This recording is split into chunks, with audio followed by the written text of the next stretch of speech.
بسم اللہ الرحمن الرحیم۔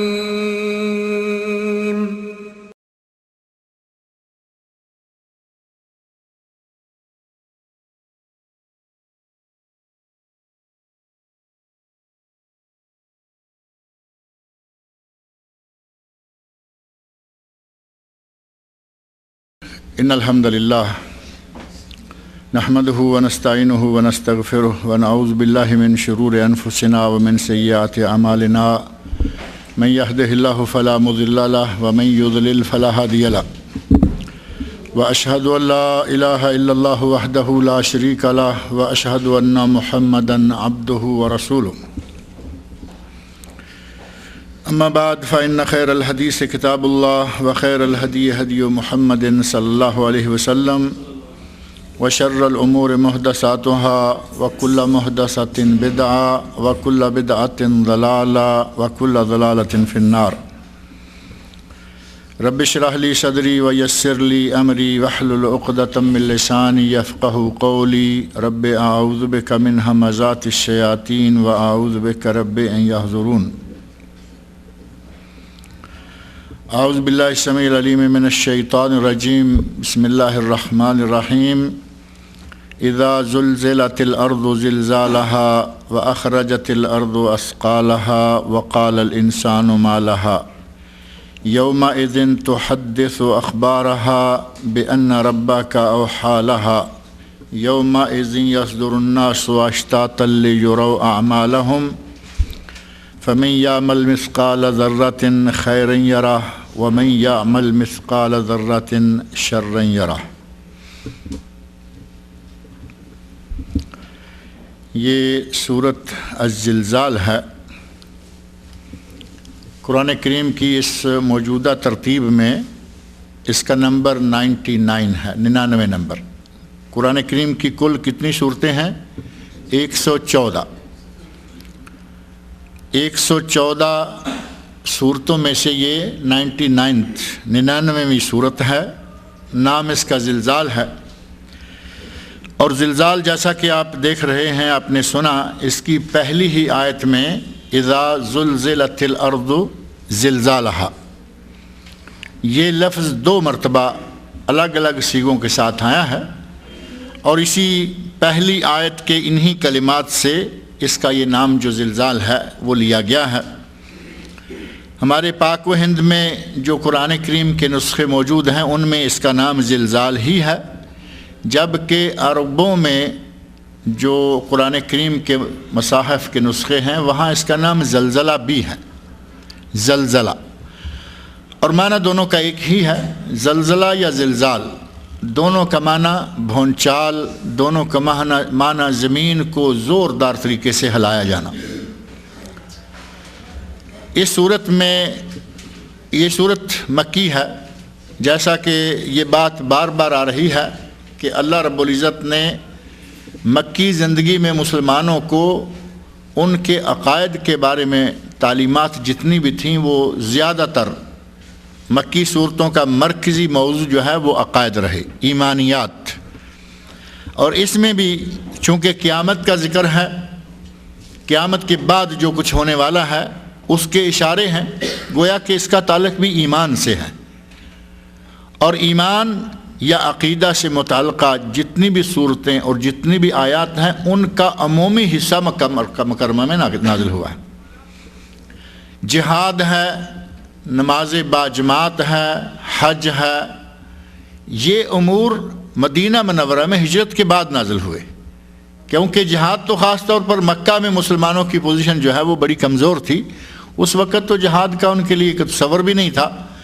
جب یہاں سے مدینہ منورہ پہنچے، مدینہ منورہ میں پہنچ کر اپنے پاؤں مسلمانوں نے جما لیے اور ان کی ایک اچھی جمعیت بن گئی، حکومت نبی اکرم صلی اللہ علیہ وسلم نے تشکیل دے دی، تو اس کے بعد جہاد کی طرف سوچا گیا، اور اذن للذین، اللہ رب العزت نے وہ آیات نازل فرما دی جن میں فرمایا کہ جن لوگوں پر ظلم ہو رہا ہے ان کو اب اجازت دے دی گئی ہے کہ وہ جہاد کر لیں، اپنا دفاع کریں، ڈیفنس کریں۔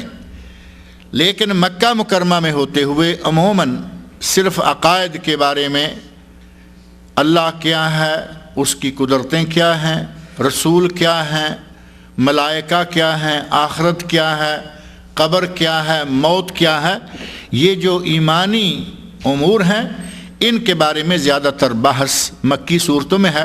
اور اس صورت کو، صورت زلزال کو بھی اکثر مفسرین نے مکی شمار کیا ہے، جبکہ بعض لوگوں نے کہا کہ اس کے مدنی ہونے کا بھی تھوڑا سا شائبہ گزرتا ہے۔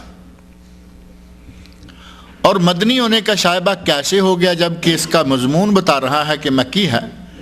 تو اس شک یا جس نے اس طرف تھوڑی سی توجہ دی ہے ان کے سامنے ابن ابی حاتم کی ایک روایت ہے جس میں حضرت ابو سعید خدری رضی اللہ عنہ بڑے مشہور و معروف صحابی ہیں، لیکن وہ مدنی ہیں۔ مکہ سے جو مہاجرین گئے ان میں سے وہ نہیں ہیں، مدنی ہیں، اور مدینہ منورہ میں وہ پروان چڑھے، مدینہ منورہ میں وہ جوان ہوئے، اور مدینہ منورہ میں ہوتے ہوئے انہوں نے کہا کہ جب یہ صورت نازل ہوئی، سورہ زلزال، اس کے آخری جو 2 صورتوں میں کلمات ہیں فَمَنْ يَعْمَلْ مِثْقَالَ ذَرَّةٍ خَيْرًا يَرَهُ وَمَنْ يَعْمَلْ مِثْقَالَ ذَرَّةٍ شَرًّا يَرَهُ، جس نے تھوڑی سی بھی نیکی کی ہوگی وہ دیکھ لے گا، جس نے تھوڑی سی بھی برائی کی ہوگی وہ دیکھ لے گا۔ تو حضرت ابو سعید خدری رضی اللہ عنہ فرماتے ہیں کہ جب یہ صورت نازل ہوئی تو میں نے نبی صلی اللہ علیہ وسلم سے پوچھا کہ یا رسول اللہ میری ہر چھوٹی بڑی نیکی اور میری ہر چھوٹی بڑی برائی میرے سامنے لائی جائے گی؟ تو آپ نے فرمایا کہ اس دن کوئی نیکی، کوئی برائی کسی آدمی سے مخفی نہیں رہے گی، اس کے سامنے کھلی کتاب کی طرح رکھ دی جائے گی۔ اب اس روایت صحابی کے اس قول کو سامنے رکھتے ہوئے کہا جاتا ہے کہ انہوں نے تو ہوش مدینہ منورہ میں سنبھالا تھا، اور وہ کہہ رہے ہیں کہ جب یہ آیت، تو چونکہ مفسرین کرام کی اکثریت اس کے مکی ہونے کی قائل ہے، اس کا مضمون، اس کا جو موضوع ہے، اس کا جو سبجیکٹ ہے وہ بھی ہمیں بتاتا ہے کہ یہ مکی ہی ہونی ہے۔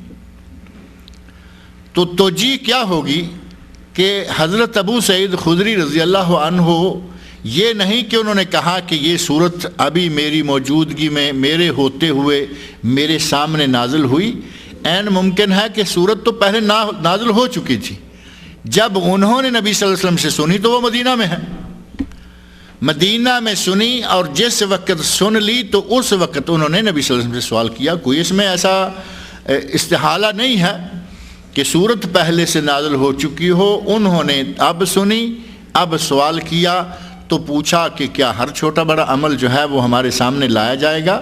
نبی اکرم صلی اللہ علیہ وسلم نے اس بات میں جواب دیا۔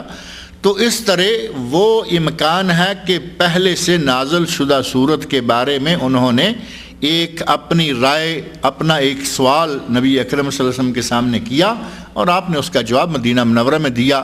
لیکن زیادہ صحیح تر بات یہ ہے کہ یہ صورت مکہ مکرمہ میں نازل ہوئی تھی۔ اس صورت کا آغاز اللہ رب العزت نے اذا زلزلت الارض زلزالہا سے کیا ہے۔ یہ زلزلہ کیا ہے؟ میرا خیال ہے کہ اب تو اس کی تفصیل ہمیں بڑی آسانی سے معلوم ہو جاتی ہے کہ زلزلہ کیا ہے۔ ابھی تھوڑا عرصہ پہلے پاکستان میں اور ہندوستان کے کچھ علاقوں میں، یعنی ایک پوری پٹی جو ہے وہ زلزلے کا شکار ہوئی تھی، جس میں ہزارہ لوگ مارے گئے۔ زمین اس انداز سے ہل گئی کہ بلڈنگیں گر گئیں، پہاڑ پھٹ گئے، اور 2 پہاڑوں کے درمیان اتنی بڑی بڑی کھائیاں بن گئیں کہ اس میں شہروں کے شہر تباہ ہو گئے۔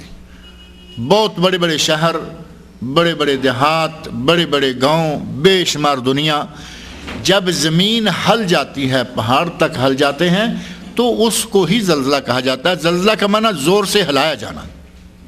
زمین کو جب اللہ رب العزت اپنے حکم سے ہلاتا ہے، اب ہمارے سائنسدانوں نے جو کہا وہ تو آپ کو معلوم ہے نا، وہ کہتے ہیں یہ پلیٹیں ہوتی ہیں اور پلیٹوں میں یہ ہو جاتا ہے، وہ ہو جاتا ہے، لیکن پلیٹیں بھی اگر مان لیتے ہیں تو جب تک اللہ کا حکم نہیں ہوگا پلیٹ اپنی جگہ سے ہل نہیں سکتی۔ یہ پہاڑ اللہ رب العزت نے اس زمین کے لیے میخیں بنائے ہیں۔ جب پہاڑ ہی پھٹنا شروع ہو جائیں گے تو کیا وہ میخیں جو اللہ نے لگائی ہیں وہ اپنی مرضی سے نکلنا شروع ہو جائیں گے. یہ نہیں ہو سکتا. یہ پہاڑ اللہ رب العزت نے زمین کو مستقر، زمین کو رکی ہوئی، ٹھہری ہوئی، ایک جگہ جمی ہوئی بنانے کے لیے یہ میخیں استعمال کی ہیں. لیکن جب اللہ کا حکم ہوگا پہاڑ پھٹ جائیں گے. پچھلی صورت میں گزرا کہ وہ کل اہن المنفوش، جس طرح رنگ برنگی روئی اڑتی ہے اس طرح وہ فضا میں اڑتے ہوئے نظر آئیں گے. یہ پہاڑ اللہ کے حکم سے جب تک ہیں بڑے مضبوط، بڑے سخت چٹانیں، لوہے کی طرح سخت ہیں، لیکن جب اللہ کا حکم ہوگا تو یہ ذرہ ذرہ ہو کر ہوا میں اڑنے لگیں گے. اور یہ زمین آج ہمیں اپنے سینے پر جگہ دیے ہوئے ہے. بڑی بڑی بلڈنگیں، بڑے بڑے پلازے اور بڑا کچھ ہے، لیکن یہ کب تک ہے؟ جب تک اللہ چاہے گا. جب اللہ نے اس کو ذرا تھوڑا سا ہلایا، اور کبھی کبھی کہیں کہیں اللہ ہلاتا ہے. ابھی تک یہ سلسلہ، یہ زلزلے جو ہیں وہ زمین کے مختلف حصوں میں آتے ہیں. کبھی کسی علاقہ میں آ گیا، کبھی کسی میں آ گیا، کبھی سمندر کے اندر آ گیا، اس کا پانی باہر آ گیا. لیکن جب قیامت کا دن ہوگا تو پوری زمین کو اللہ تعالیٰ ہلا دے گا. پوری کی پوری زمین جو ہے وہ تھرا اٹھے گی، ہل جائے گی. اس وقت کے بارے میں اللہ رب العزت نے فرمایا ہے کہ اذا زلزلت الارض زلزالها، جب ہلا دی جائے گی زمین. ہلا دیا جانا، پہلے اذا زلزلت کہا، پھر زلزالها کہا، یعنی یہ اتنی ہلائی جائے گی زمین. اس کا ہلایا جانا کوئی عام سا نہیں ہوگا کہ ابھی کوئی جگہ ہے اس کو تھوڑا ہلا دیں تو آدمی سنبھل بھی سکتا ہے. اس دن زمین کو اس انداز سے ہلایا جائے گا کہ اس کے اوپر کوئی چیز ٹھہر نہیں پائے گی. اور اس زمین کو ہلانے کے بعد، اور اس زلزلہ کا ذکر یہاں بھی ہے، اور سورہ واقعہ کے شروع میں ان زلزلۃ الساعۃ، اللہ رب العزت نے فرمایا کہ قیامت کا زلزلہ اتنا سخت ہوگا کہ اس دن لوگ پاگلوں کی طرح پھریں گے. عورتیں جو حاملہ ہوں گی، جو پریگننٹ عورتیں ہیں، وہ اپنے حمل گرا دیں گے. خوف اور زلزلہ اس حد کا ہوگا. وَتَرَى النَّاسَ سُكَارَى وَمَا هُمْ بِسُكَارَى وَلَكِنَّ عَذَابَ اللَّهِ شَدِيدٌ. لوگوں کو آپ دیکھیں گے کہ گویا پاگل ہیں، یہ گویا کے نشے میں ہیں. وَمَا هُمْ بِسُكَارَى، جب کہ وہ نشے میں نہیں ہوں گے. وَلَكِنَّ عَذَابَ اللَّهِ شَدِيدٌ، اللہ کا عذاب اتنا سخت ہوگا کہ وہ پاگلوں کی طرح، نشے میں پڑے ہوئے لوگوں کی طرح بے ہوش ہو جائیں گے. وہاں بھی اللہ نے ذکر فرمایا، یہاں بھی اللہ نے ذکر فرمایا، اور فرمایا وَأَخْرَجَتِ الْأَرْضُ أَثْقَالَهَا، جس وقت زمین کو زوردار طریقے سے ہلا دیا جائے گا، جھنجھوڑ دیا جائے گا، تو زمین اپنے پیٹ میں جتنے بوجھ ہیں سب کو نکال دے گی. وَأَخْرَجَتِ الْأَرْضُ أَثْقَالَهَا، اثقال ثقل کی جمع، اور ثقل کا معنی بوجھ. اور اگر ہو ثقل، سا پر زبر ہو تو ثقل کا معنی ہوتا ہے جہان. ثقلین کا لفظ معروف ہے نا، ترکت فیکم ثقلین. ایک حدیث میں آتا ہے کہ میں دو جہان، دو چیزیں چھوڑے جا رہا ہوں. ان میں ایک کتاب اللہ اور ایک فرمایا میرے اہل بیت. کتاب اللہ اور سنت رسول ایک حدیث میں، ایک میں کتاب اللہ اور میرے اہل بیت. اور ہم عموماً کہتے ہیں سرور کونین ہادی ثقلین. یہ لفظ نبی اکرم صلی اللہ علیہ وسلم کے بارے میں شمار ہوتا ہے. ثقلین دو عالم، عالم انس اور عالم جن. وہ ہوگا سا کی زبر کے ساتھ ثقلین، اور اگر ہو ثقل سا کی زیر کے ساتھ تو اس کا معنی ہوتا ہے وزن، بوجھ. کہتے ہیں یہ چیز بڑی ثقیل ہے، یہ چیز بھاری ہے. اور کچھ غذائیں ایسی ہیں جو آدمی کو ہضم نہیں ہوتی، تو کہا جاتا ہے کہ یہ غذائیں ثقیل ہیں، ثقیل غذائیں نہ کھائیں. روغنیات ہیں، کچھ ایسی چیزیں ہیں. تو ثقل جو ہے وہ بوجھ ہے. قیامت کے دن جب اللہ رب العزت زمین کو ہلائے گا، جھنجھوڑے گا، تو یہ اپنے اندر کے تمام بوجھ باہر نکال دے گی. وَأَخْرَجَتِ الْأَرْضُ أَثْقَالَهَا، زمین نکال دے گی اپنے تمام بوجھ. اور زمین کے بوجھ کیا ہیں؟ زمین کا ایک بوجھ تو آدم علیہ السلام سے لے کر قیامت تک، اس وقت تک جتنے بھی مرنے والے لوگ ہیں وہ قبروں میں جہاں جہاں بھی مدفون ہیں، اللہ رب العزت کے حکم سے وہاں سے وہ سارے مردے جو ہیں وہ باہر نکل آئیں گے۔ ایک بوجھ تو یہ ہے، یعنی بنی آدم جتنے بھی مرے ہوئے زمین میں دفن ہیں وہ سارے مدفون لوگ، وہ سارے قبروں میں پڑے لوگ اللہ کے حکم سے باہر نکال دیے جائیں گے۔ اور یہ تو مسلمانوں کا ایمان ہے کہ مرنے کے بعد اٹھنا ہے۔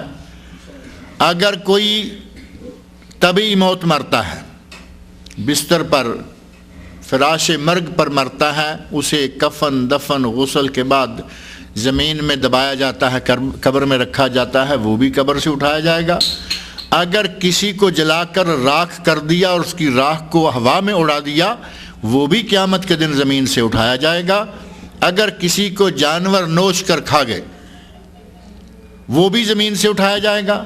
اور اگر کوئی سمندر میں ڈوب کر مرا، اس کا جسم پانی میں گل سڑ گیا یا اس کو مینڈک مچھلیاں کھا گئیں، اس کو بھی اللہ زمین سے اٹھائے گا۔ ہر آدمی کو قبر سے اٹھایا جائے گا۔ زمین میں جتنے بھی بوجھ ہیں اللہ کے فضل سے، اللہ کے حکم سے وہ زمین اپنے بوجھوں کو باہر نکال دے گی۔ ایک بوجھ تو یہ ہے جو آج ہم ہیں، ہم سے پہلے لوگ تھے، ہمارے بعد آنے والے لوگ ہیں، یہ مریں گے زمین میں جائیں گے، ان کو زمین اگل دے گی، باہر پھینک دے گی۔ اور بعض مفسرین نے یہ رائے اختیار کی ہے وَأَخْرَجَتِ الْأَرْضُ أَثْقَالَهَا، اور ایک حدیث میں بھی یہ بات آتی ہے کہ بلکہ صحیح مسلم میں یہ بات موجود ہے، عام حدیث میں بھی نہیں، صحیح مسلم میں یہ بات موجود ہے کہ زمین کے اندر جتنے خزانے ہیں، سونا ہے، چاندی ہے، پلاٹینم ہے، آج کل جو وائٹ گولڈ نکلا ہوا ہے بڑا قیمتی، ایک عرصہ تک اس کا کسی کو پتہ نہیں چلا، آج اس کی قیمت بنا کر اتنا چڑھا دیا گیا ہے کہ سونے سے بھی اس کو مہنگا کر دیا ہے، وائٹ گولڈ ہے، پلاٹینم ہے۔ یہ جتنی بھی چیزیں ہیں، جتنی مہنگی سے مہنگی دھاتیں ہیں یا جتنے مہنگے سے مہنگے پتھر ہیں، ہیرے ہیں، جواہرات ہیں، یہ ساری کی ساری زمین کے جتنے مدفون خزانے ہیں اللہ کے حکم سے وہ سارے ابال کر باہر پھینک دے گی۔ نبی اکرم صلی اللہ علیہ وسلم ارشاد فرماتے ہیں کہ زمین نے اپنے خزانے باہر پھینک دیے۔ اب جس آدمی نے دولت کی خاطر زندگی میں قتل کیا تھا، دولت کی خاطر کسی کو موت کے گھاٹ اتارا تھا، وہ اپنے سامنے خزانے پڑے ہوئے دیکھتا ہے لیکن اس کو اٹھانے کا یارہ نہیں، اٹھانے کی ہمت نہیں، اٹھانے کا چارہ نہیں۔ وہ کہے گا کہ اس دولت کے لیے میں نے ایک آدمی کی جان مار دی اور اس کی دولت چھینی، آج یہ دولت میرے سامنے کھلی پڑی ہوئی ہے اور میں اس کو ہاتھ بھی نہیں لگا سکتا، اس کو اتنا ہوش بھی نہیں ہے کہ وہ دولت کو اٹھائے۔ جس آدمی نے کسی کے گھر چوری کی ہے، چور قاتل بھی دیکھے گا حسرت کے ساتھ، افسوس کے ساتھ، اور چور بھی دیکھے گا کہ میں نے چوری کی، میں نے چوری میں اپنے اعمال برباد کیے اس دولت کے لیے اور آج میرے سامنے یہ کھلی پڑی ہوئی ہے۔ ڈاکہ ڈالنے والے، چوریاں کرنے والے، رہزنیاں کرنے والے، قزاقیاں کرنے والے، بری بحری جتنے بھی چور ہیں وہ سارے کے سارے اپنی آنکھوں کے سامنے جب اس سونے اور چاندی کی ریل پیل بے شمار خزانوں کو اگلا ہوا باہر پڑا ہوا دیکھیں گے تو وہ اس وقت انتہائی، یہ بھی اللہ کی طرف سے ان کے لیے ایک جاتے جاتے عذاب ہوگا کہ سب چیزیں تو موجود ہیں لیکن میں لے نہیں سکتا، استعمال نہیں کر سکتا۔ اگر کسی کو اللہ تعالیٰ ایسی آزمائش میں مبتلا کر دے، مال و دولت کا کوئی شمار نہ ہے، دولت بے شمار ہے، نعمتیں دنیا میں جتنی اللہ کی ہیں وہ ساری حاصل کر سکتا ہے، لیکن کوئی چھوٹی سی ایسی بیماری لگی ہوئی ہے کہ وہ کھا نہیں سکتا۔ ابھی آج کل موجودہ دور کا جو معروف مرض ہے جس کو مرض عصری کہا جا رہا ہے، ماڈرن ایج کی بیماری، وہ ہے شوگر۔ اب دنیا میں کتنی نعمتیں ہیں میٹھی، کتنی چیزیں ہیں، پھل میٹھے ہیں، شکر میٹھی ہے، حلوہ مولویوں کا میٹھا ہے، ہر چیز میٹھی ہے۔ جب شوگر ہو گئی تو وہ کھا نہیں سکتا۔ یہ بھی ہے نا، دنیا میں ہی اللہ رب العزت نے کتنی نعمتوں سے محروم کر دیا۔ اسی طرح جب وہ آدمی دیکھیں گے کہ ہم نے چوریاں کی دولت کے لیے، قتل و غارت کی دولت کے لیے، ڈاکے ڈالے دولت کے لیے، بری ڈاکے جو ہمارے شہر ہیں اور جو بحری قزاق ہیں، ہم نے جہاز لوٹے، بحری جہاز لوٹے اس دولت کے لیے۔ آج یہ دولت ہمارے سامنے ڈھیروں کے حساب سے پڑی ہے لیکن ہم لے نہیں سکتے۔ کتنا بڑا حسرت اور کتنا بڑا عذاب یہ شمار ہوگا۔ تو یہ دونوں طرح کے ثقل، قبروں میں جو کچھ ہے وہ نکال کر باہر پھینک دیا جائے گا، انسان سارے کھڑے ہو جائیں گے، اور جتنی دولتیں، جتنے خزانے، جتنے سونے اور چاندی کے ڈھیر ہیں زمین کے اندر، وہ سارے کے سارے زمین اگل دے گی۔ وَأَخْرَجَتِ الْأَرْضُ أَثْقَالَهَا، زمین اپنے بوجھ باہر نکال دے گی۔ اور سورہ یاسین میں بھی اللہ رب العزت نے اس موضوع کو بیان کیا ہے۔ جس وقت قیامت آئے گی تو جن لوگوں کو اللہ رب العزت نے قبروں سے اٹھانا ہے، اللہ رب العزت ان کو اٹھائے گا،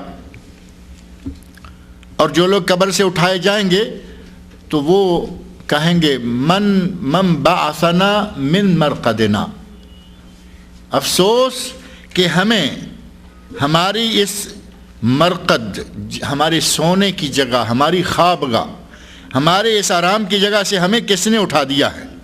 من بعثنا من مرقدنا، ہمیں ہماری خوابگاہ سے کس نے اٹھایا ہے۔ یہ تو کہیں گے وہ جو اس قیامت کے دن کے اٹھائے جانے کے منکر ہیں، اور جو مومن ہیں وہ کیا کہیں گے؟ ھذا ما وعد الرحمن۔ سورہ یاسین میں اللہ رب العزت نے یہ بات واضح فرمائی ہے کہ جو لوگ ایمان والے ہوں گے وہ کہیں گے۔ وَنُفِخَ فِي الصُّورِ، سورۃ یاسین آیت 51 اور 52، بلکہ 51، 52 اور 53۔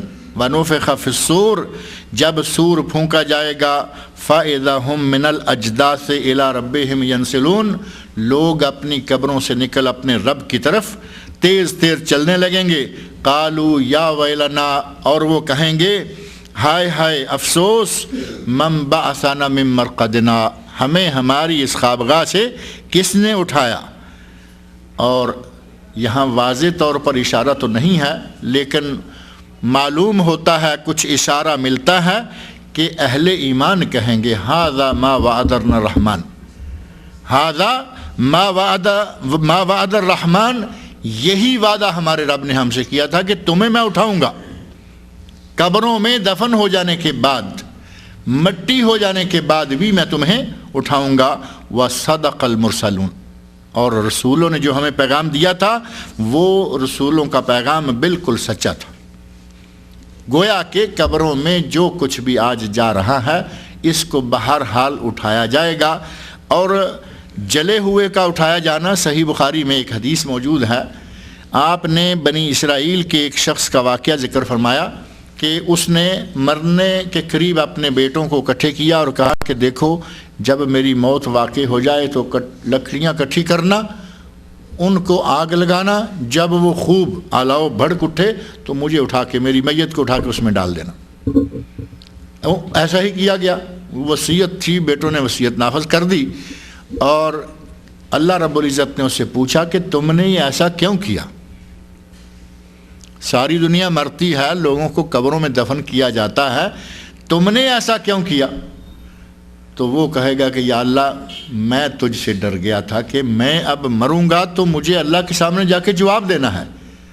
مجھ پر اتنا خوف طاری ہوا کہ میں سوائے اس کے کچھ سوچ نہیں سکا کہ میری اگر خاک ہو گئی، جلا دیا گیا اور میری راکھ کو اڑا دیا گیا تو میں شاید اللہ کے سامنے جواب دینے سے بچ جاؤں۔ اللہ رب العزت نے کہا کہ تو نے یہ میرے ڈر، میرے خوف، مجھ سے ڈرتے ہوئے یہ کیا، تیرے اس ڈر کی وجہ سے جاؤ میں نے تجھے معاف کر دیا۔ اللہ رب العزت جسے چاہے معاف کرے، لیکن جس کی راکھ کو فضاؤں میں اڑا دیا گیا تھا اللہ نے اس کو اٹھا لیا، اور راکھ آج بھی اڑائی جا رہی ہے۔ وہ ایک واقعہ تھا، اللہ رب العزت نے کس رنگ میں اس آدمی کو بخش دیا، اور کچھ واقعات نبی اکرم صلی اللہ علیہ وسلم کے ہاتھوں رونما ہوئے جن کو آج ہمارے کچھ لوگ غلط رنگ میں لے رہے ہیں۔ اب یہ کہیں کہ ہندوؤں کے جتنے مر رہے ہیں اور وہ ان کو جلا کر راکھ ان کی اڑا رہے ہیں یا اپنے گنگا میں اور کہاں کہاں بہا رہے ہیں، تو کیا یہ اللہ کے سامنے بخشائے ہیں؟ وہ پہلی بات یہ ہے کہ وہ اسلام میں ہی داخل نہیں ہوئے، وہ جلیں، وہ مریں، کچھ بھی ہوگا ان کا عمل ہی قابل قبول نہیں ہے۔ تو کوئی مرے، جلے، پانی میں ڈوب کر مرے، کوئی بھی شکل ہوگی، زمین سے اس کو نکال دیا جائے گا۔ اسی کی طرف اللہ رب العزت نے ہمیں رہنمائی کرتے ہوئے فرمایا ہے وَأَخْرَجَتِ الْأَرْضُ أَثْقَالَهَا، اور زمین اپنے بوجھ نکال کر باہر پھینک دے گی۔ وَقَالَ الْإِنسَانُ مَا لَهَا، اب ظاہر ہے کہ جب انسانوں کو اندر سے نکالا جا رہا ہے، اس کے سامنے جو پہلے نکلا ہے وہ دیکھ رہا ہے کہ لوگ زمین سے اگتے قبروں سے باہر نکلتے چلے آ رہے ہیں، زمین جتنے خزانے تھے، سونے چاندی، سب باہر نکالے چلی جا رہی ہے، تو انسان کہے گا ما لہا، اس زمین کو کیا ہوا؟ آج یہ اپنے اندر سے میتیں، مردے جتنے بھی تھے ان سب کو باہر پھینک رہی ہے، اور وہ سارے زندہ ہو کر کھڑے ہوتے جا رہے ہیں۔ اس میں جتنے خزانے مدفون تھے، چھپے ہوئے تھے، یہ سارے باہر پھینک رہی ہے، اس کو کیا ہوگا؟ وقال الانسان ما لہا، انسان کہے گا کہ اس کو کیا ہوا۔ یہاں انسان سے بھی دونوں طرح کے انسان مراد ہے، ایک وہ انسان جو قیامت کے منکر رہے، اور ایک وہ انسان جو قیامت کے قائل ہیں، قیامت پر ان کا ایمان ہے، وہ بھی تعجب سے کہیں گے کہ یہ کیا ہو رہا ہے۔ اور جو منکر ہیں وہ تو ظاہر ہے کہ حد سے گزرے ہوئے تعجب میں ہوگا کہ یہ تو میں سوچا بھی نہیں تھا کہ ایسا ہوگا۔ اللہ رب العزت اپنے فضل و کرم سے زمین کے اندر جو کچھ بھی ہے اس کو حکم دے گا، وہ نکال دے گی، اور انسان تعجب کے ساتھ کہے گا کہ اس کو کیا ہو گیا ہے۔ یومئذ تحدث اخبارہا، قیامت کے دن زمین اپنی خبریں بیان کرے گی، قیامت کے دن زمین اپنی خبریں بیان کرے گی۔ آج ہم دیکھ رہے ہیں کہ زمین ساکت ہے، زمین صامت ہے، زمین خاموش ہے، زمین سے ہمیں کوئی آواز نہیں آتی۔ اور کچھ عرصہ پہلے تک اگر یہ کہتے کہ زمین کیسے بولے گی، انسان کے ہاتھ کیسے بولیں گے، آنکھیں کیسے بولیں گی، پاؤں کیسے بولیں گے، قرآن کریم میں یہ باتیں ساری موجود ہیں۔ الیوم نختم علی افواہہم وتکلمنا ایدیہم، قرآن میں اللہ نے فرمایا کہ آج ہم ان کے منہ پر مہر لگا دیں گے، یہ نہیں بول پائیں گے۔ وتکلمنا ایدیہم، آج ان کے ہاتھ بولیں گے، آج ان کے پاؤں بولیں گے، آج ان کے جسم کے اعضاء بولیں گے۔ اللہ رب العزت جب چاہے جس کو چاہے بولنے کی طاقت دے دے، لیکن ہم دیکھتے ہیں کہ زمین ایک جامد چیز ہے، یہ کیسے بولے گی؟ اور آج کے موجودہ الیکٹرانک دور میں، آج کے دور میں جب ہم دیکھ رہے ہیں ریڈیو چل رہے ہیں، ٹیلی ویژن چل رہے ہیں، دنیا کہاں سے کہاں ہے، یہ لوہے کے، لکڑی کے پرزے ہیں، ان میں سے آوازیں نکلتی آ رہی ہیں۔ آج ہمیں یہ بات سمجھنا آسان ہے کہ اللہ قیامت کے دن جب زمین کو حکم دے گا بولو، تو اگر یہاں یہ جو ہمارے سپیکر ہیں، ان سپیکروں سے ہماری آواز دور دور تک پہنچ رہی ہے، ریڈیو ٹیلی ویژن دنیا کے کسی کونے میں کوئی آدمی بیٹھ کر اپنے اسٹوڈیو میں باتیں کر رہا ہے، وہ باتیں ساری دنیا میں نشر ہو رہی ہیں، اگر اللہ زمین کو حکم دے گا تو کیا زمین نہیں بولے گی؟ انسان کو اللہ نے اتنی عقل دے دی کہ لکڑی بول رہی ہے، پتھر بول رہا ہے، لوہا، یہ ساری چیزیں وہی تو ہیں۔ آج جب انسان اپنی اللہ کی خدا داد، اللہ کی دی ہوئی صلاحیتوں کی وجہ سے یہ چیزیں بنا رہا ہے، قیامت کے دن جب اللہ حکم دے گا زمین کو بولو تو بولے گی، ہاتھوں کو حکم دے گا ہاتھ بولیں گے، پاؤں کو حکم دے گا پاؤں بولیں گے۔ اللہ رب العزت منہ کے اوپر فرمایا الیوم نختم علی افواہہم، آج ہم ان کے منہ پر مہریں لگا دیں گے، زبان سے بولنے کی ضرورت نہیں رہے گی، صرف انسان کا جسم بولے گا، انسان کے نیچے جو زمین ہے وہ بولے گی، اور زمین بتائے گی کہ اے اللہ اس نے مجھ پر چل کر یہ نیکی کی، اور اس نے مجھ پر چل کر یہ گناہ کیا، یہ زمین گواہی دے گی۔ اب ہمارے گناہ ہوں یا نیکیاں ہوں، زمین پر ہی تو ہوتے ہیں۔ ہم اگر کوئی نیکی کرتے ہیں تو زمین کے کسی نہ کسی ٹکڑے پر، اور اگر کوئی برائی کرتے ہیں تو زمین کے کسی نہ کسی ٹکڑے پر۔ قیامت کے دن زمین بول کر بتا دے گی۔ نماز پڑھنے کے بعد فرض جہاں پڑھیں اس جگہ کو چھوڑ کر تھوڑا ہٹ کر سنتے پڑھنے کا حکم دیا گیا ہے۔ اس جگہ بدلنے میں کیا مصلحت ہے؟ جگہ بدلنے میں بھی ایک مصلحت یہی ہے کہ میں نے یہاں فرض پڑھ لیے ہیں، یہ میرے لیے اللہ کے فضل سے یہ جگہ جو زمین کا ٹکڑا ہے یہ گواہ ہو گیا کہ اس نے مجھ پر نماز پڑھی تھی۔ 2 قدم ہٹ کے نماز پڑھیں، یہ جگہ بھی گواہ ہو جائے گی۔ ایک نماز میں 2 ٹکڑے آپ کے لیے گواہ بن جائیں گے کہ اس آدمی نے مجھ پر نماز پڑھی تھی۔ قیامت کے دن زمین بولے گی، قیامت کے دن زمین کو اللہ رب العزت زبان دے گا اور یہ بول کر کہے گی یومئذ تحدث اخبارہا، یہ اپنی ساری خبریں جو ہیں وہ بیان کر دے گی، ہمارے گناہ ثواب نیکی بدی جو کچھ ہم نے اس پر کیا ہوگا وہ ساری کی ساری خبریں اللہ کے سامنے یہ کھول دے گی۔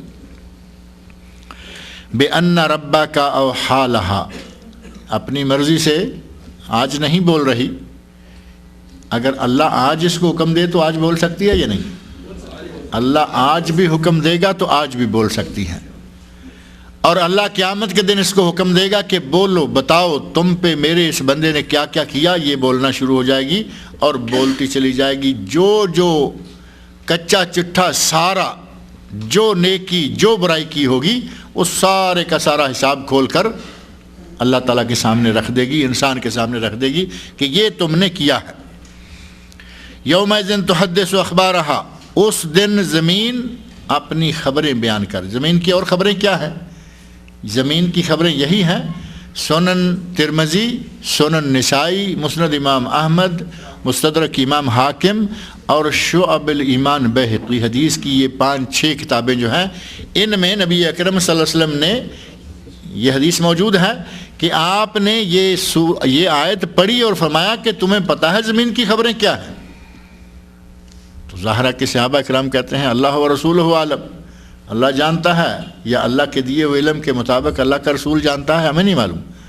تو فرمایا کہ جس نے جو کیا ہوگا یہ زمین اس کا سارے کا سارا معاملہ کھول دے گی، یہ زمین رپورٹ دے دے گی کہ اس بندے نے اتنے سال کے عرصے میں میری چھاتی پہ چلتے ہوئے کیا کیا نیکی کی اور کیا کیا برائی کی تھی۔ بِأَنَّ رَبَّكَ أَوْحَىٰ لَهَا، اسے تیرے رب نے وحی کر کے حکم دے دیا ہوگا کہ جو کچھ اس آدمی کے نامہ اعمال میں موجود ہے۔ اب دیکھیں اللہ رب العزت کا انتظام دیکھیں، آدمی جائے گا بھی تو کہاں جائے گا؟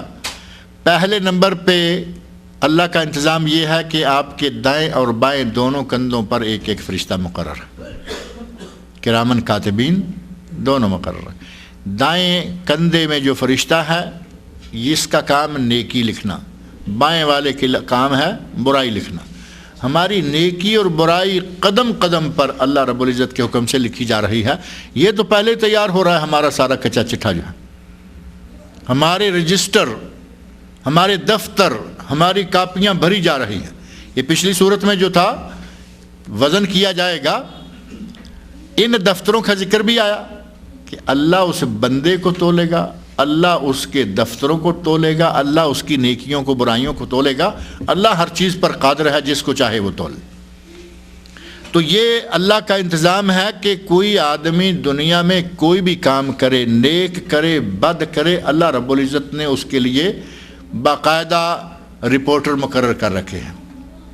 یہ آج کل اخبار والوں نے اپنے رپورٹر چھوڑے ہوتے ہیں نا، ایک نیوز پیپر یہاں سے نکلتا ہے، اس کے رپورٹر ساری دنیا کے بڑے بڑے شہروں میں موجود ہیں، کہاں کہاں کیا کیا رونما ہو رہا ہے، بڑے بڑے واقعات جو ہیں وہ فوری طور پر ٹیلی فون سے، ٹیلی فیکس اور انٹرنیٹ کسی بھی ذریعے سے خبریں بھیج رہے ہیں۔ دنیا بھر کی خبریں دن چڑھنے تک ایک جگہ سے نشر ہو جاتی ہیں، اور اگر کسی کام کے لیے اللہ نے کسی کو مقرر کر رکھا ہے تو اس تو چھوٹی بڑی کوئی چیز بھی نہیں چھوڑے گا۔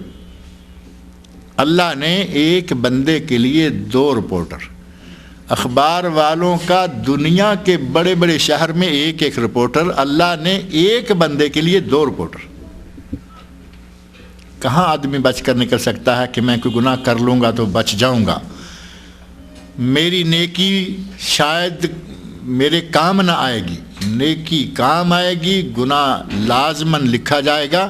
اللہ نے نیکی اور برائی ہر چیز کے لکھنے کے لیے انسان کے ساتھ 2 رپورٹر چھوڑے ہوئے ہیں. پہلے نمبر پہ یہ رپورٹر تیار کر رہے ہیں, دوسرے نمبر پہ ہمارے اپنے اعضائے جسم بول بول کر بتائیں گے نیکیاں کیا کیں, برائیاں کیا کیں. تیسرے نمبر پر اللہ زمین کو حکم دے گا, زمین اپنی خبریں بیان کرنا شروع کر دے گی. یومئذ یصدر الناس اشتاتا لیروا اعمالہم, اس دن لوگ جماعتیں ہو کر, ٹولہ ٹولہ ہو کر نکلتے ہوئے چلے آئیں گے. لیروا اعمالہم, تاکہ انہیں ان کے اعمال دکھلائے جائیں. قبروں سے نکلیں گے, کوئی ادھر سے آ رہا ہے, کوئی ادھر سے آ رہا ہے, سب کا رخ اللہ کی ذات گرامی کی طرف ہے. حساب کے لیے سارے اکٹھے ہو رہے, اور ان کے اکٹھے ہونے کا انداز, محشر کے میدان میں پھرنے کا انداز پچھلی صورت میں گزر گیا ہے.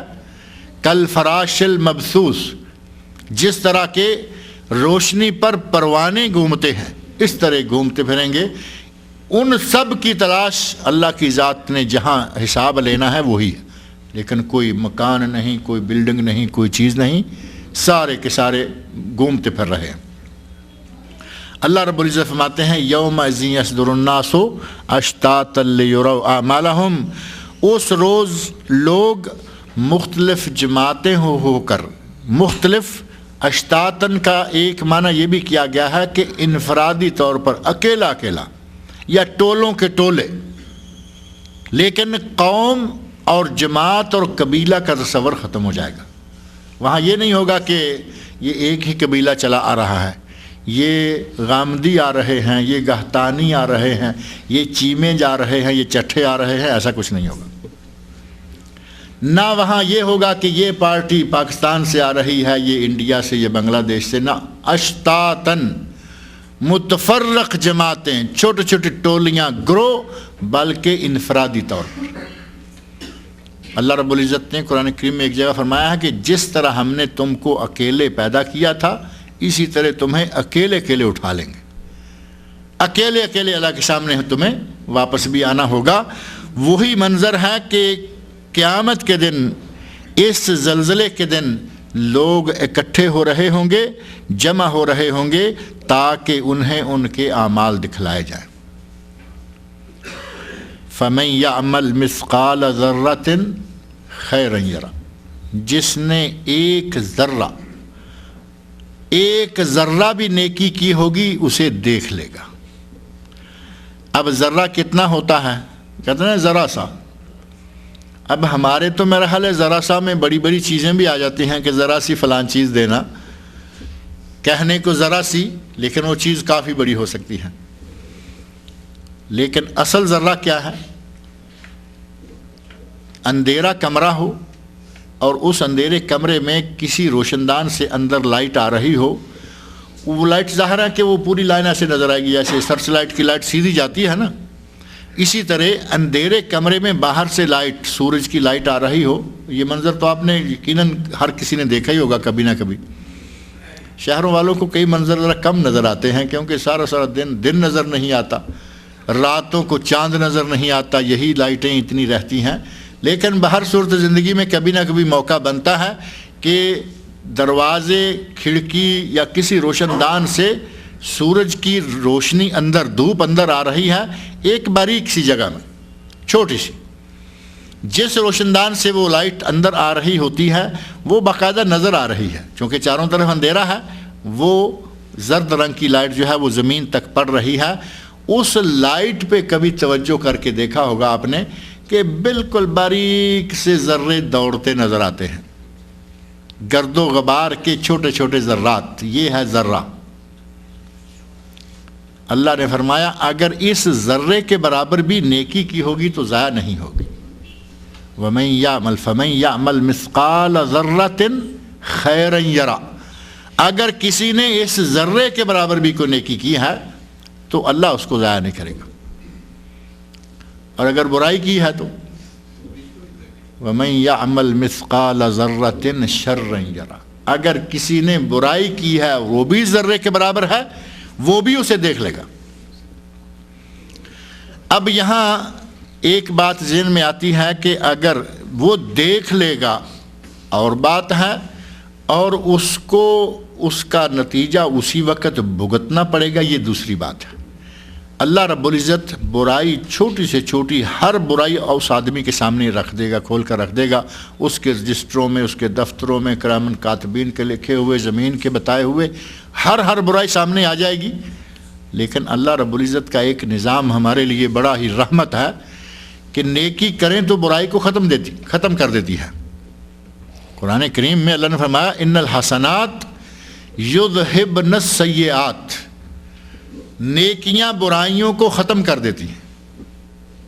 اگر اللہ کا یہ نظام نہ ہوتا تو پتہ نہیں ہمارے گناہوں والے بیلنس کتنے بڑے بڑے ہوتے۔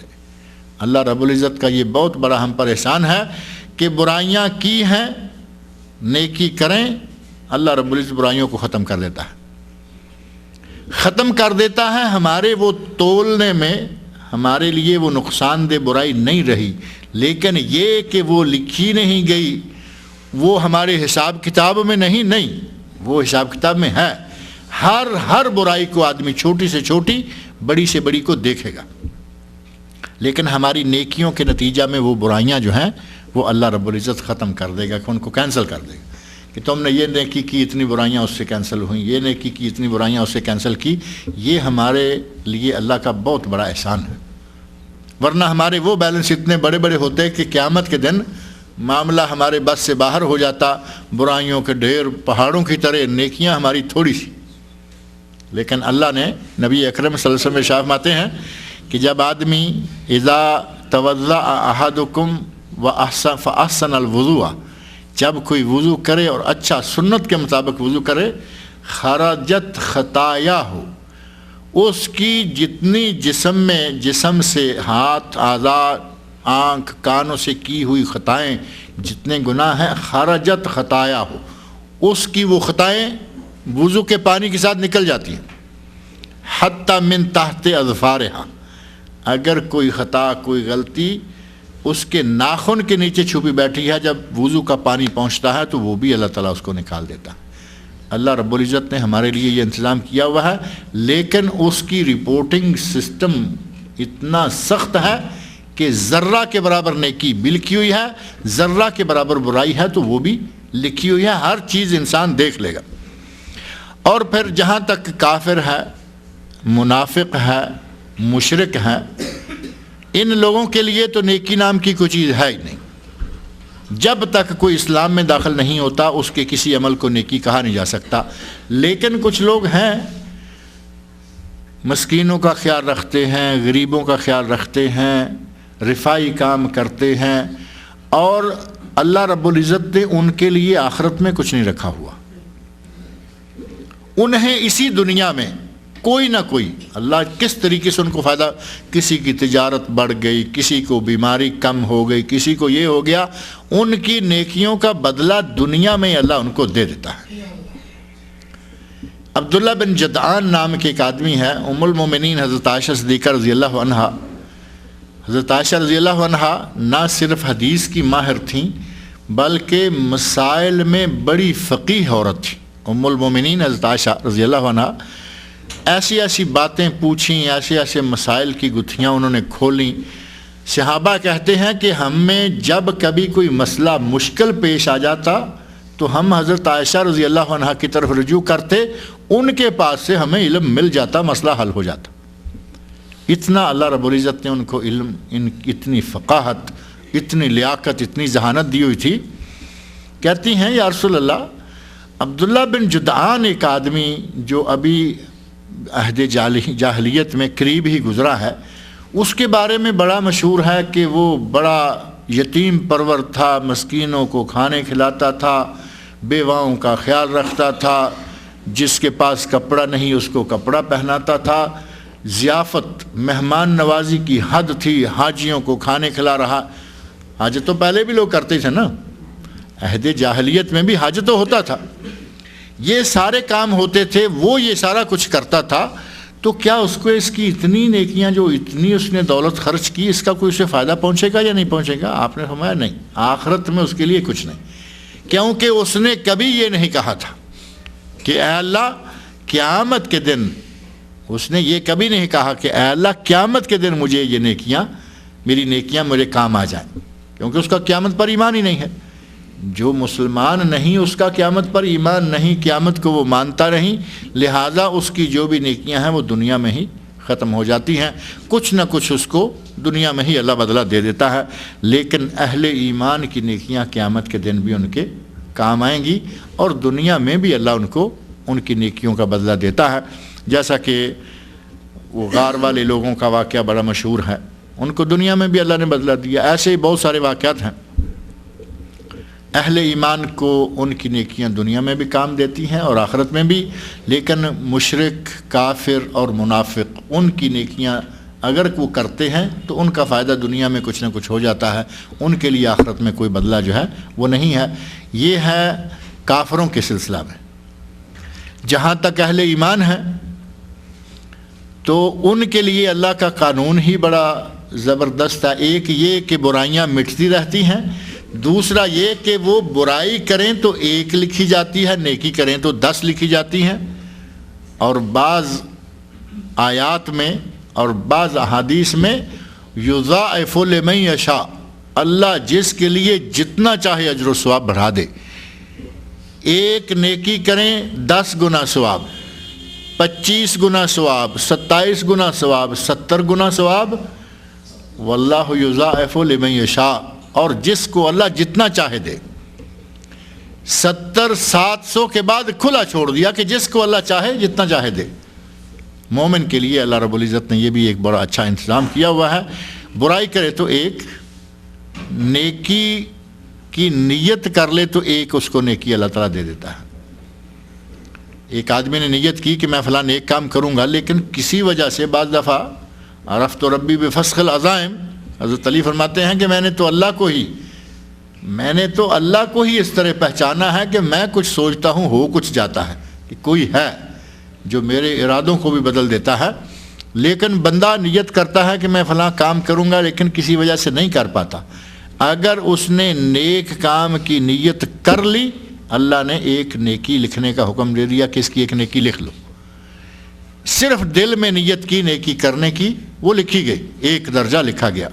اگر کر گزرے تو پھر 10 70 700 اور جتنی اللہ چاہے بڑھا دے۔ لیکن برائی صرف اگر نیت کرتا ہے تو فرشتوں کو روکا ہوا ہے، ابھی نہیں، ابھی تو یہ شروع ہوا ہے، نیت کر رہا ہے، روانہ ہو رہا ہے۔ جب تک اس برائی کو کر نہ گزرے تب تک اللہ نے اس کو لکھنے کا حکم نہیں دیا، اور جب کر گزرتا ہے تو صرف 1 برائی۔ یہ بھی ہمارے لیے، مسلمانوں کے لیے، اہل ایمان کے لیے اللہ کی طرف سے بڑی نعمت ہے۔ وَمَنْ جَاءَ بِالْحَسَنَةِ فَلَهُ عَشْرُ أَمْثَالِهَا، اللہ نے قرآن میں فرمایا کہ جو آدمی نیکی کرے گا اس کو میں 10 گنا دوں گا۔ اور دوسری جگہ پر فرمایا کہ ایک ریال خرچ کرے، اس کی مثال اس طرح ہے کہ جیسا کہ اس سے کونپلے نکلتی، 100 کونپلے، 70 کونپلے، سب اسنابل، 7 کونپلیں، ایک میں 100 دانہ، 100 حبہ، 700 گنا 1 ریال خرچ کریں، اللہ رب العزت اس کو ایسے بڑھاتا ہے کہ اس میں سے 700 کے برابر ثواب دیتا ہے۔ اللہ رب العزت نے اہل ایمان کے لیے یہ انتظام بھی کیے ہوئے ہیں، کافر کے لیے یہ نہیں ہے۔ اس کو دنیا میں جو کچھ ہو جائے گا، اس کی آخرت نہیں ہے۔ بعض روایات سے پتہ چلتا ہے کہ کچھ لوگوں کے دنیا میں نیک کام اتنے زیادہ تھے کہ اللہ نے ان کے لیے کچھ آسانی کر دی۔ ایک کافر بھی ہے اور ساتھ ہی ظالم بھی ہے، فاسق بھی ہے، فاجر بھی ہے، اس کے گناہوں کا تو کھاتا ختم ہو گیا، وہ تو ڈھیر لگا ہوا ہے۔ ایک آدمی اسلام میں تو داخل نہیں ہو رہا، لیکن ظالم نہیں بلکہ الٹا مسلمانوں کا معاون ہے، کسی بھی وجہ سے اسلام میں داخل نہیں ہوا، لیکن مسلمانوں کا تعاون کرتا ہے، غریبوں کی مدد کرتا ہے، ہر قسم کی نیکیاں کر رہا ہے، لیکن اسلام میں داخل نہیں ہوا۔ اللہ رب العزت اس کے عذاب میں تخفیف کر دے گا، جنت اس کے لیے نہیں، کیونکہ وہ اسلام میں داخل نہیں ہوا، لیکن اس کا عذاب کم کر دے گا۔ اس کی ایک نہیں بلکہ دو مثالیں ہمارے سامنے موجود ہیں۔ ایک تو صحیح بخاری کا اور بڑا پکا سچا واقعہ نبی صلی اللہ علیہ وسلم کے چچا کا، ابو طالب کا۔ آپ فرماتے ہیں کہ میرے چچے نے، وہ جو ابو طالب کا موقف ہے وہ آپ کے سامنے ہے۔ مشرکین مکہ نے نبی صلی اللہ علیہ وسلم کو ختم کرنے کے لیے، قتل کرنے کے لیے، ملک سے نکالنے کے لیے، منہ بند کرنے کے لیے جتنی کوششیں کی، ہر کوشش کو ان کے چچا نے رد کر دیا۔ چچا نے اتنا دفاع کیا کہ آخر کار جب انہوں نے کہا کہ اپنے بھتیجے کو روک لو، ہمارے بتوں کے خلاف بولنا بند کر دینی تو ہم اسے قتل کر دیں گے۔ وہ واقعہ تفصیلی موجود ہے سیرت کی کتابوں میں۔ چچا نے کہا جب تک میں زندہ ہوں تجھ تک کوئی نہیں پہنچ پائے گا۔ اسلام نہیں لائے، لیکن اسلام کی اور نبی اسلام کی حد کر کے خدمت کر دی۔ اس کا نتیجہ یہ ہوگا کہ نبی صلی اللہ علیہ وسلم فرماتے ہیں کہ میرے چچے کو جہنم میں آگ کا جوتا پہنا دیا جائے گا۔ ایک روایت میں آتا ہے کہ ٹخنوں تک، پاؤں کے جو ٹخنے ہوتے ہیں ان کو صرف جہنم کی آگ ٹخنوں تک پہنچے گی، اور ایک روایت میں ہے کہ ان کو جہنم کی آگ کا جوتا پہنا دیا جائے گا، جس سے ان کا دماغ اس طرح کھولے گا جس طرح کے چولہے پر ہنڈیا کھولتی ہے۔ اللہ رب العزت ہم سب کو جہنم کی آگ سے محفوظ رکھے۔ ان کے دنیا میں اسلام میں داخل نہ ہونے کی وجہ سے جنت ان کے ہاتھ سے گئی، اور ان کی نیکیاں اور ان کے بے شمار اسلامی خدمات اور نبی اکرم صلی اللہ علیہ وسلم کی خدمات، اس کے نتیجہ میں اللہ نے ان کے عذاب میں تخفیف کر دی۔ اسی طرح ایک روایت غالباً ابن جریر میں ہے، تفسیر ابن جریر میں، کہ حاتم طائی جو کہ بڑا مشہور و معروف سخی گزرا ہے، حاتم آج کوئی بڑا سخی ہو، سخاوت کرنے والا، تو کہتے ہیں بڑا حاتم طائی بنا پھرتا ہے، وہ بہت ہی سخی انسان تھا۔ اس کے بارے میں بھی ایک روایت ہے کہ اس کے عذاب میں بھی تخفیف کی جائے گی، اسے بھی جنت تو نہیں لیکن اس کے عذاب میں تخفیف ہوگی۔ لیکن اس روایت کے بارے میں مجھے کوئی اطمینان نہیں ہے، لیکن یہ روایت جو نبی اکرم صلی اللہ علیہ وسلم کے چچا کے بارے میں صحیح بخاری اور صحیح کتب میں موجود ہے۔ اس طرح اگر کوئی کافر بھی ہے، ظالم، فاسق، فاجر بھی ہے، ساتھ اس میں اور بھی برائیاں ہیں، اس کے گناہوں کا ڈھیر لگ جائے گا، لیکن اگر کوئی اس قسم کا ہے تو اللہ چاہے تو اس کے عذاب میں تخفیف کر دے گا۔ لیکن جنت اہل ایمان کے لیے، جنت صرف اہل ایمان کے لیے، مومنوں کے لیے، مسلمانوں کے لیے۔ اور یہ جو ذرہ ذرہ چھوٹے سے چھوٹا نیکی ہے، نبی صلی اللہ علیہ وسلم نے اس سلسلہ میں بڑی تاکید فرمائی۔ آپ نے خواتین سے مخاطب ہو کر فرمایا کہ اے عورتوں، صحیح بخاری میں حدیث موجود ہے، اے عورتوں جب سالن پکانے لگو تو تھوڑا سا پانی زیادہ ڈال لو، اور اس بات میں آر نہ سمجھو، لا تحقرن، تم میں سے کوئی اس بات کو حقیر نہ سمجھے کہ میں یہ کیا کوئی اتنی بڑی نیکی تھوڑی ہے، اگر ایک بکری کا کھر کسی کے پاس ہے وہی پڑوسن کو ہدیہ دے دو۔ خواتین سے مخاطب ہو کر کہا کہ اپنے پڑوس میں سالن کا ہدیہ، کوئی چیز پکائی ہے، کبھی اپنے گھر میں بریانی پکائی ہوئی ہے، پڑوسی غریب ہیں، ان بیچاروں کے پاس بریانی نہیں پکتی، ایک پلیٹ زیادہ نہ صحیح، چھوٹی سی پلیٹ بھر کے اس کے گھر میں بیچ دیں۔ اب یہ نہ کہیں کہ اب وہ تو 10-15 لوگ ہیں اس گھر میں، ایک پلیٹ کا کیا ہوگا، وہ پلیٹ بھیج دیں۔ آپ نے فرمایا کسی نیکی کو حقیر نہ سمجھو، نیکی چھوٹی سے چھوٹی بھی ہے، کر گزرو۔ بخاری شریف میں ہی ایک اور حدیث موجود ہے، اتقوا اللہ ولو بشق تمرہ ولو بکلمہ طیبہ، اللہ تعالیٰ سے ڈرو، اس جہنم سے ڈرتے ہوئے نیکیاں کرو، اور نیکی چاہے صرف ایک کھجور، شق تمرہ، اگر کھجور کو کاٹ کر اس کا تھوڑا سا حصہ بھی اللہ کی راہ میں صدقہ دے دو گے یہ بھی کام آئے گا۔ ولو بکلمہ طیبہ، صرف اچھی بات، کسی کو نیک بات کہہ دینا، اس کو بھی یہ نہ سمجھو کہ میرے اس بات کرنے سے کیا فائدہ ہوگا، چھوٹی سے چھوٹی بات اگر اچھی ہے وہ بھی آگے کہو، اور چھوٹی سے چھوٹی نیکی ہے اسے کرنے میں بھی گھبراؤ نہیں، شرماؤ نہیں، بلکہ اسے حقیر نہ سمجھو، کر گزرو۔ اور ہمایا کہ بکری کا کھر ہی اگر ممکن ہے، بریانی تو بڑی اچھی چیز ہے نا، وہ تو ایک عام بات ہے کہ آپ نے پلیٹ بریانی کی بھیج دی، بہت اچھا گوشت پکا ہوا ہے، گوشت کا سالن کی ایک پلیٹ بھیج دیں، بڑی اچھی بات ہے۔ آپ فرماتے ہیں کہ گوشت بھی نہیں، بریانی بھی نہیں، قورمہ بھی نہیں، بڑا کچھ نہیں، صرف بکری کا کھر موجود ہے آپ کے پاس، یعنی کسی نے پائے پکائے ہیں۔ میرا خیال ہے پائے سے ہی کھر نکلے گا نا، عام سالن میں قورمے وورمے میں تو کھر نہیں آتا۔ کسی نے اپنے گھر میں سری پائے پکائے ہوئے ہیں، کئی لوگ بڑے شوق سے سری پائے کھاتے ہیں اور حلال بھی ہیں، کوئی ایسی بات نہیں ہے، اور سردیوں میں ویسے بھی اچھے ہوتے ہیں، اور جن کے ٹخنے گھٹنے کچھ تھوڑے ایسے ویسے ہوتے ہیں ان کے لیے تو خاص طور پر حکیم لوگ تجویز کرتے ہیں کہ آپ پائے کھایا کریں تاکہ گھٹنوں میں ذرا طاقت آ جائے۔ پائے پکائے ہوئے ہیں، اور زیادہ نہ صحیح ایک کھر یعنی پائے کا چھوٹا سا حصہ جو لاسٹ ہے وہی پلیٹ میں ڈالیں، تھوڑا سا شوربہ ڈالیں۔ صحیح بخاری شریف میں نبی صلی اللہ علیہ وسلم کا ارشاد ہے، اس کھر کو بھی حقیر نہ سمجھو، نیکی ہے، کر گزرو۔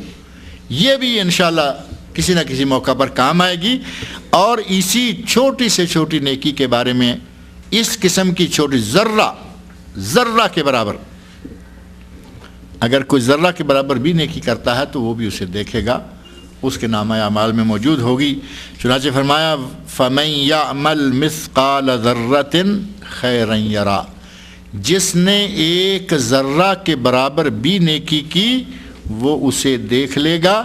وَمَن يَعْمَلْ مِثْقَالَ ذَرَّةٍ شَرًّا يَرَى، اور جس نے ایک ذرہ کے برابر بھی برائی کی وہ بھی اس کے نامہ اعمال میں ہوگی، وہ بھی اس کو دیکھ لے گا۔